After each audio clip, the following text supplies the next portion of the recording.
Hello, wonderful people of YouTube land. Once again, it is your friend, Wild Elf 26. Hey there, let me toot my horn.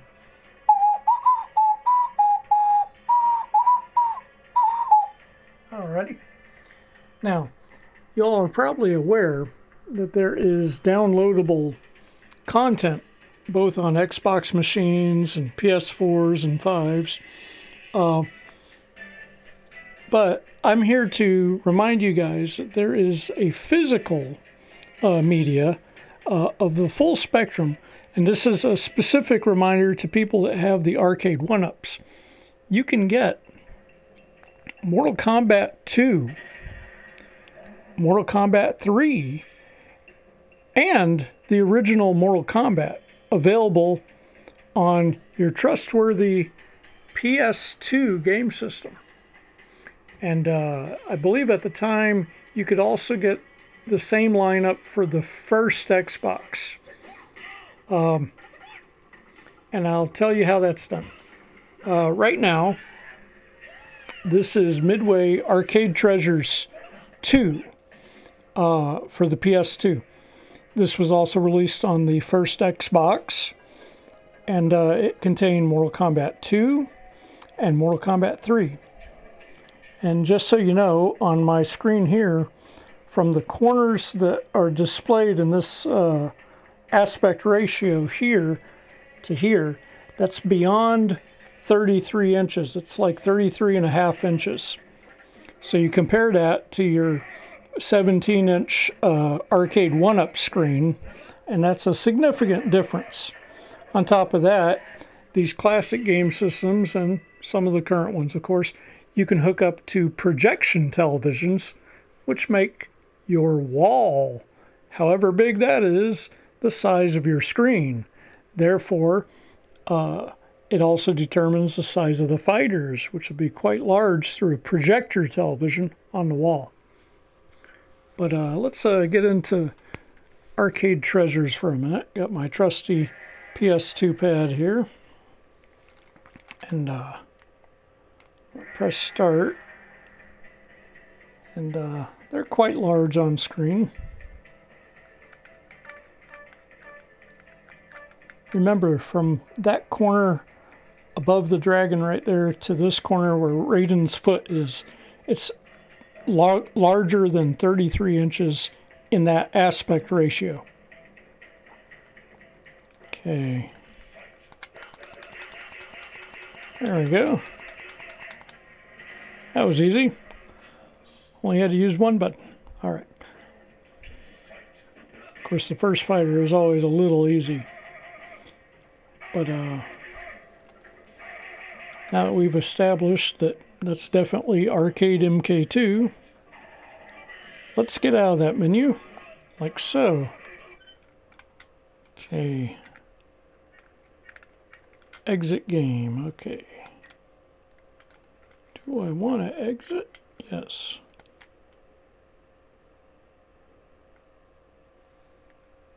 Here we go. Okay.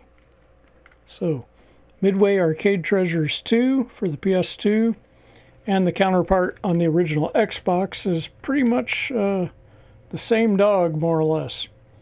Let's see. There we go. MK3. Play MK3. There we are.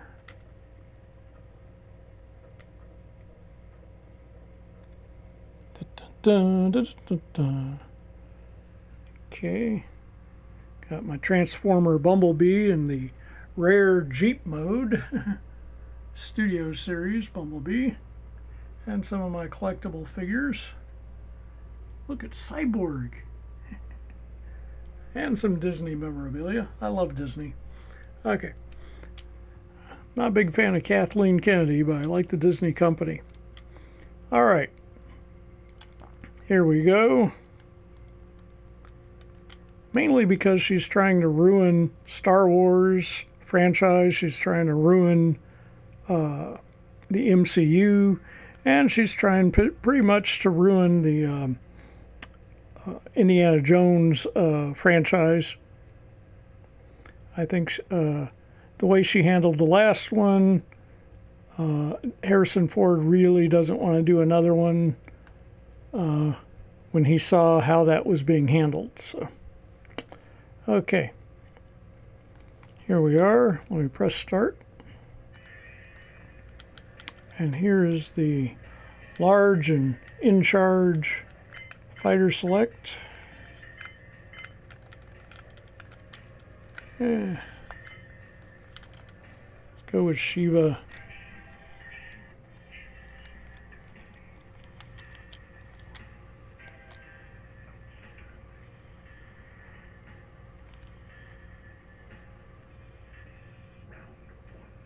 Now that's a quick load time, wouldn't you say?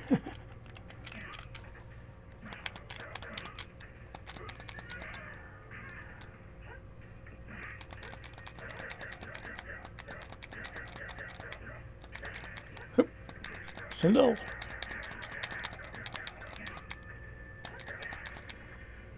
Sindel wins. Okay. Of course she wins. Alrighty. So we have definitely established that Arcade Treasures 2 has Mortal Kombat 2 and Mortal Kombat 3 on it. Arcade quality. And the display would actually look a little better, but the settings on this particular television are somewhat limited. I chose this particular setting for the vibrance of color, but it also does a meshing of color that kind of drowns out fine detail, even on the Blu-ray stuff. It's supposed to be some kind of pastel blending effect, and it kind of destroys some of the finer detail. But I need it at that particular setting so you can actually see the rich colors for what they are. Okay, now I'm going to show you something interesting, and I got a little backstory to go with it too. I was telling you that MK1 is available also for the PS2. And you might say, well, Wild Elf, how could you possibly play arcade MK1 on the PS2 or its counterpart, the Xbox? Well, that's where it gets interesting, folks.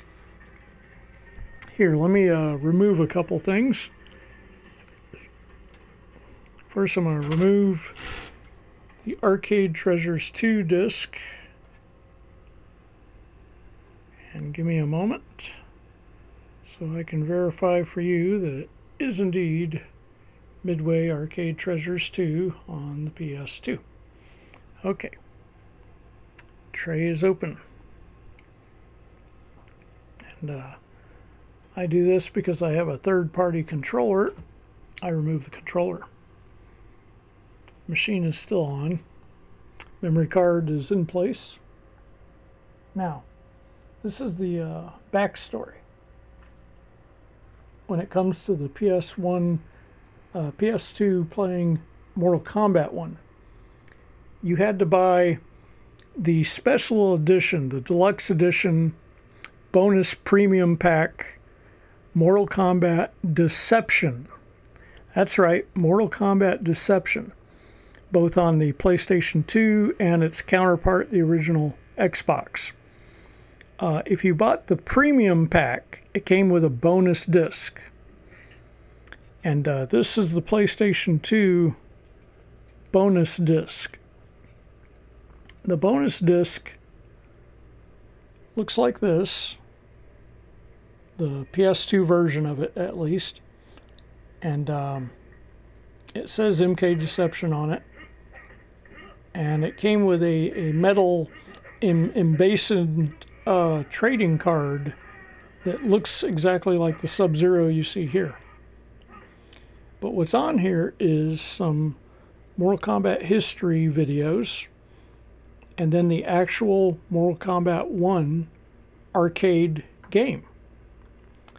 Yeah, and it has just as good resolution as the other MK games on the Arcade Treasures disc. And the Xbox counterpart came with a bonus disc similar to this. I think it had a picture of Melina on it, or Raiden, and it had pretty much the same menu, a history of Mortal Kombat videos to look at, and the option to play arcade Mortal Kombat 1. But I'm going to show you something kind of cool with this, and I'll let you guys discover that in a minute here. But yeah, we'll verify that this says Arcade MK1 on it. So here we go. Put it in the machine. First I'm going to turn off the machine. It's like, well, why are you doing that? Well, that's the ultimate reset, is turning it off. Now I'm going to turn it on.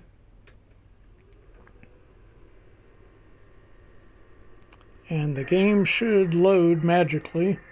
I'll reinsert the controller. Let's confirm that the game is indeed loading.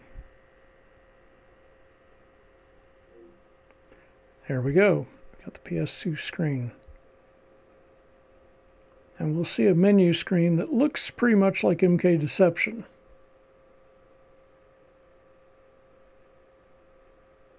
Okay, I'm getting the prompt for the controller. Bear with me for a moment, people. Okay.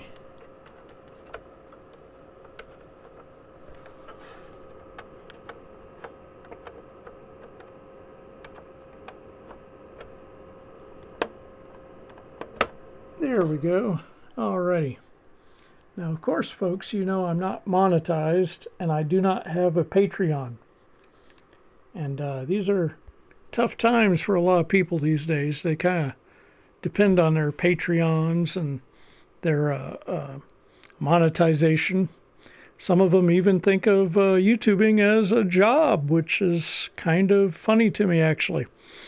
Especially when you consider how much money they spend to have some kind of pro studio kind of backdrop and whatnot. But I'm getting ahead of myself here. Okay, I've got the controller in. The controller is recognized officially. The red LED has come on. So it is indeed a PS2 compatible controller. I press start, and now we're moving to the next part of the menu font. Midway logo, of course, because it is from the Midway era. And there it is. It looks like it's the MK Deception disc, but that game is not on there. It's just some video files and arcade MK1. I will show you now. This screen here looks similar to the MK Deception screen that you'd see in the regular game. And you see here it says Mortal Kombat History, Mortal Kombat Video Trading Cards, and then at the top you have Play Mortal Kombat. So let's press X on that. And here's your controller layout. And you'll notice it's very similar to the Arcade Treasures 2 layout. Now press start button. Okay, people. At this screen you can do something kind of funny, but I won't do it till later. Okay. Now all the arcade sound is on this disc. The characters, everything is proper aspect. So it leaves a couple of blank spots on either side of the TV as a result. Has the video files too of the biography screens, so that's cool. And of course the fighters are scrolling on either side, just like you find in the arcade. And they are rather large on screen, and that's a good thing. You want that in a fighting game.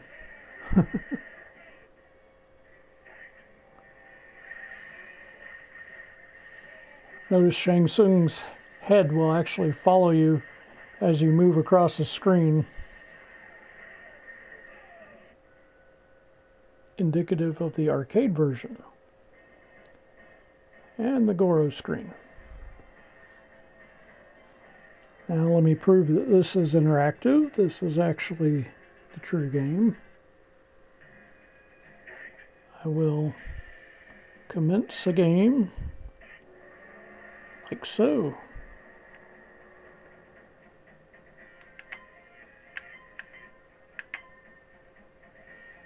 Yeah, might as well.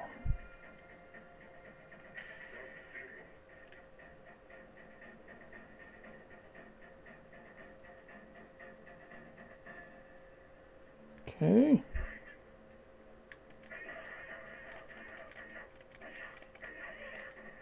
Low kick, low kick, low kick. Punch, punch, punch, punch, punch.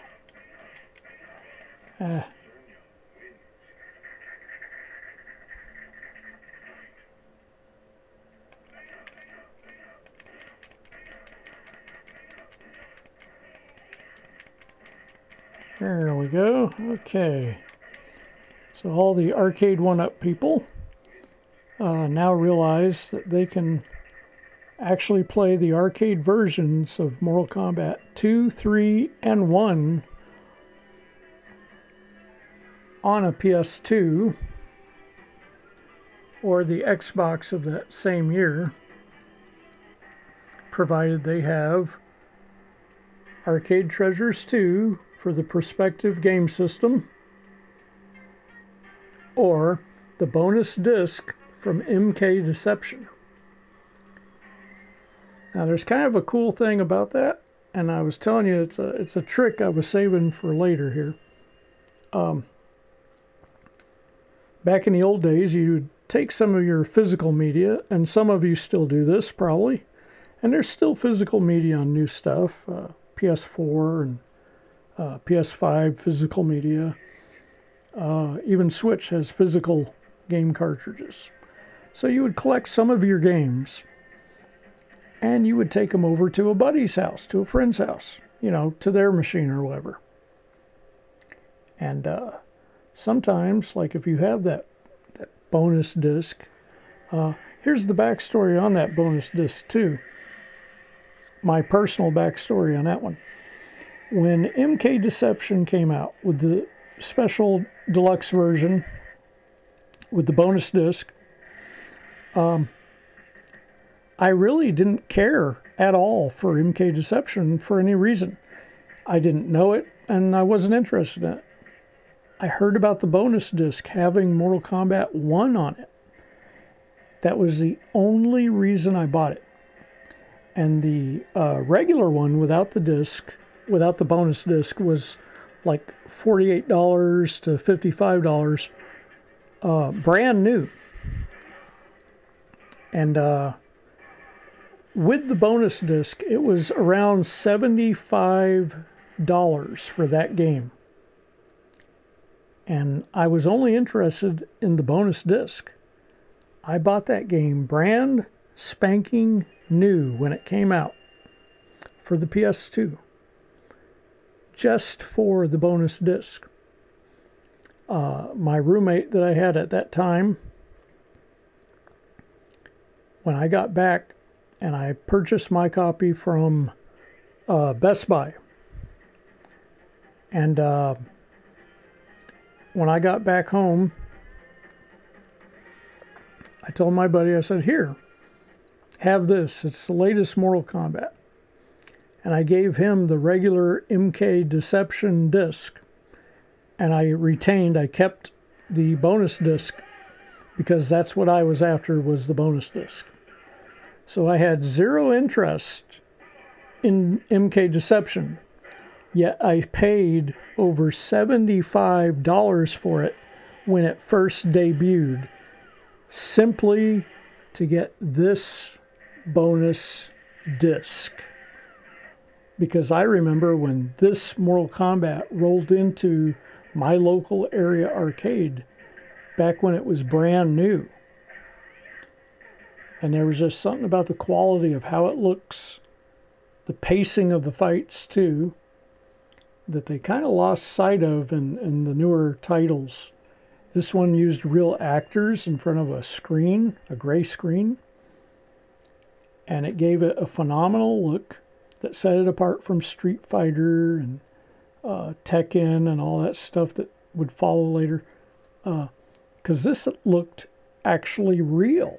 It's real people. Look at the video of the actual actor playing Raiden. It's real live people. And that look is a distinct thing that gave Mortal Kombat the edge that really propelled that entire franchise. It's kind of sad now that they're embracing 3D models and deliberately making them look less real sometimes for the sake of self-censorship. But if you're 18 years old or older, do you need someone censoring your material for you? I mean, come on. You're old enough to vote, probably. Old enough to die in a war. Joining the armed forces of your choice, but you're going to let some company censor what you play? Seems a little silly, don't it? But yeah, here, this was the big time. This was the one that got everybody talking.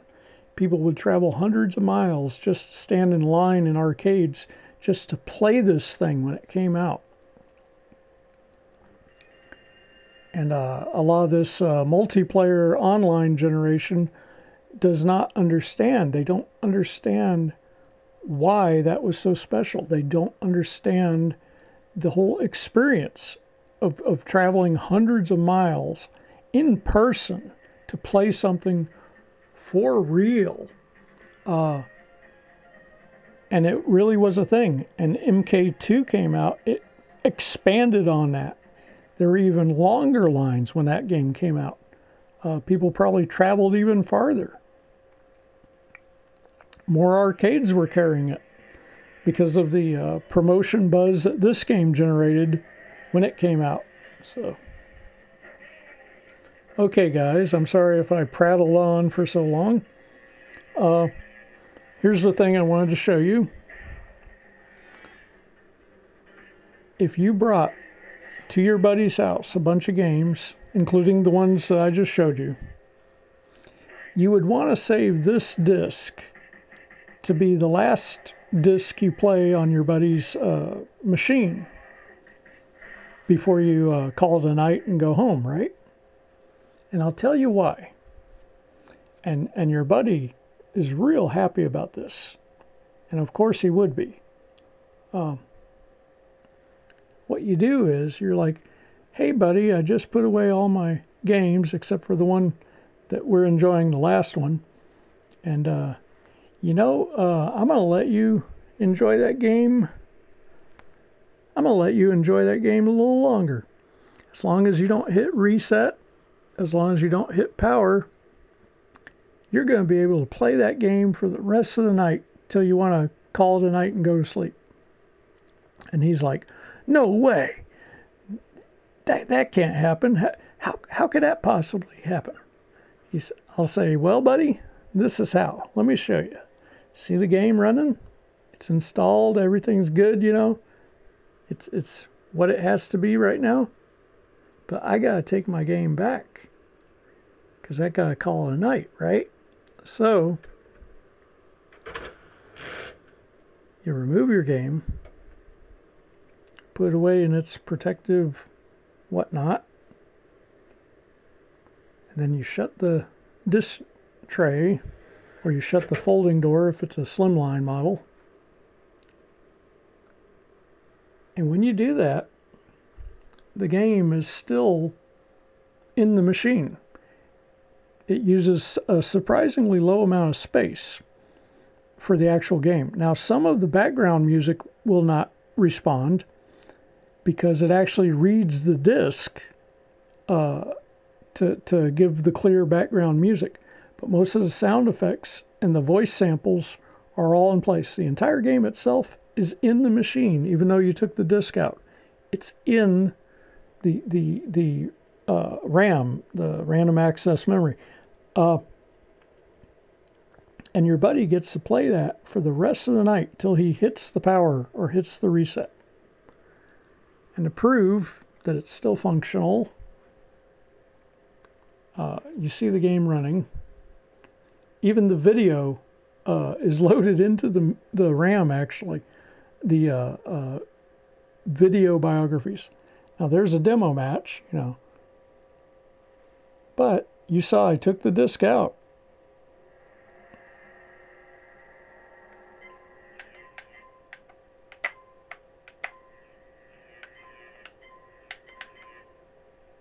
There we go. We'll get him. See? The voice samples are intact. Now some of the background music's missing, but other than that, there you go. And your buddy gets to enjoy that. Your buddy gets to enjoy that for the rest of the night. Playing with how many fighters he wants. As many times as he wants. And when he's finally done, he hits that power. It just kind of clears the RAM.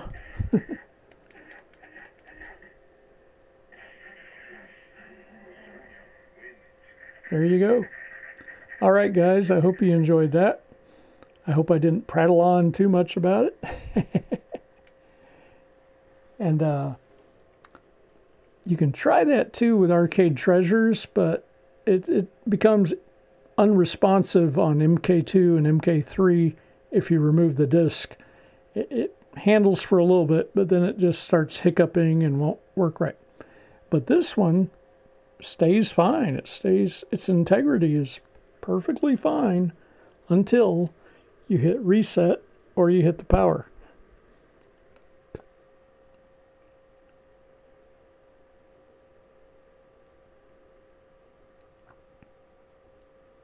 All right, guys.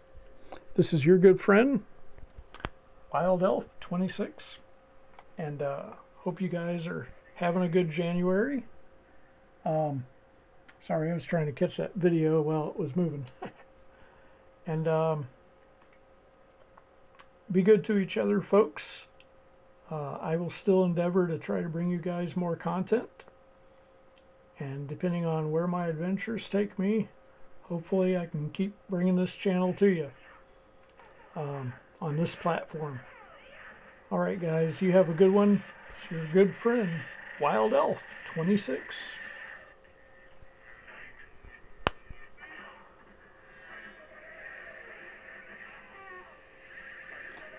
An alternative to arcade 1-up Mortal Kombats.